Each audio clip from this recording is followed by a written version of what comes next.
She is married, and apparently this dude went on medication to help with anxiety and depression.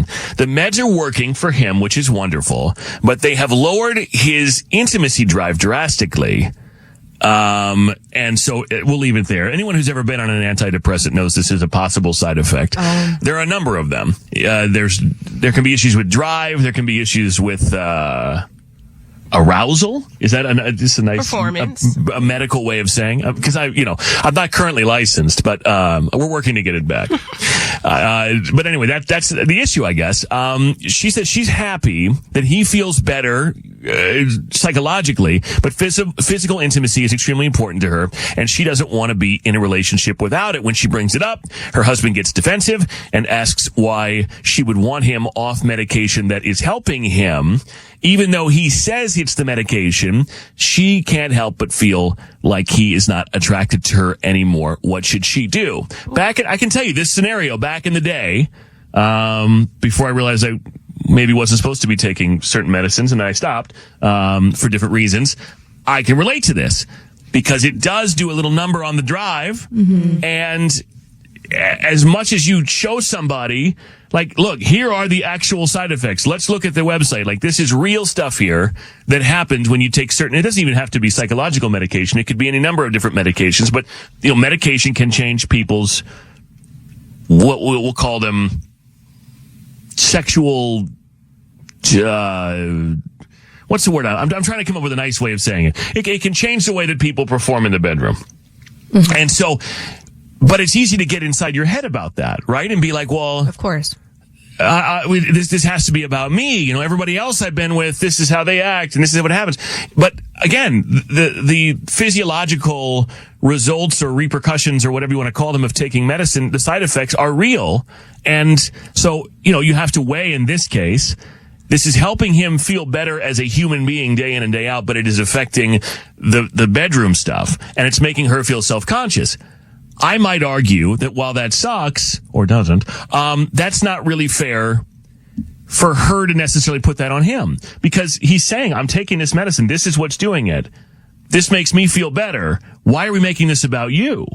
Why do I now have to defend my attraction to you because I need to do something that I think is better for my life? And, he could probably go to the doctor and see if the dosing is right or see if there's an alternative. Oftentimes you can offset one with another. I mean, there are different things you can do, and maybe he's done that, but I don't necessarily think it's fair that when he can, it's scientifically proven that these are the effects that whatever kind of medicine. I think there are other medicines that do this too. I don't think it's just stuff for anxiety and depression. I think other medicines can cause different kinds of side effects. It could be detrimental to that part of your life. I don't think it's fair for her to be like, well, he doesn't think I'm attractive anymore. When that may have absolutely nothing. There's no proof of that. Yeah. I can only speak for what I would do, and I would not leave my husband over this at all. Like, I would be so proud of my husband for figuring out what's going on with him or trying to work through his issues, getting medicated, I would work with him through this entire process, let him get comfortable with the meds and figure it out, and then we can focus on getting our sex life back popping. Most importantly for me in a relationship is my partner's mental health. So I would sacrifice anything to know that my partner is mentally feeling much better before I'm worried about why are you not trying to take me down? It's so much bigger than that. So I can only say what I would do. I would not leave my husband over this. I feel like that's what she's saying to him basically, though, is this makes me feel insecure, which I'm sorry about. Right. I'm sure he doesn't intend for that. No. But he's trying to get healthy. Essentially, I'd almost rather that I feel attractive and you not be comfortable in your everyday life. That's whether she means to say that or not. That's what she's saying essentially is I feel insecure. You may have a good reason for it. I don't really care. I don't want to feel insecure. So I need you back the way you were. And if your quality of life suffers from that, then, sorry, at least I feel wanted. I'm sorry, but that's the way that comes off to me. Mm-hmm. And it is unfortunate that he has these issues and that the medicine is causing these issues to his libido. Thank you for all the people who texted. That was the word I was looking for.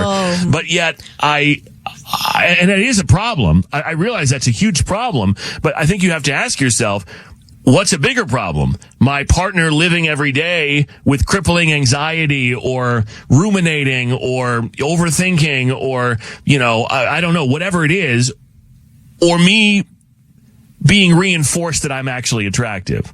I don't mean to minimize it, but let's be honest here. Right. That's what we're saying. So is it like I'm saying this as someone who's on antidepressants, so obviously I am on his side, but is it like a wait and see? Like, do we just wait for a while you get stable and then we try a different medication? Or are we agreeing we're not really going to have that intimacy ever? I say wait and see. Wait and see. And then there's other options. Somebody on the text mentioned, like, there's a lot of other things you can do that may not, you can get freaky other ways, basically. Like, I don't want to name all the ways they listed, but it's just other options. Yeah, no, name all the ways. How can I get freaky? We can talk Let me about hear all the ways you can get freaky, kid. Yeah, I'd like to hear it. No, not this early. That's for the tangent.